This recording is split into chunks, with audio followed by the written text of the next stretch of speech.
Par godu padomju varas 9. gadadienai Republikas darba ļaudis saņēma krāšņu dāvanu izveidos Rīgas kultūras un atpūtas parks.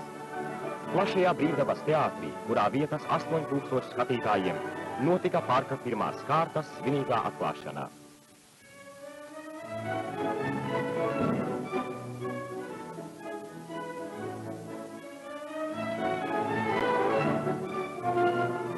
Šeit var atrast nodarbības visu vecumu iedzīvotājiem.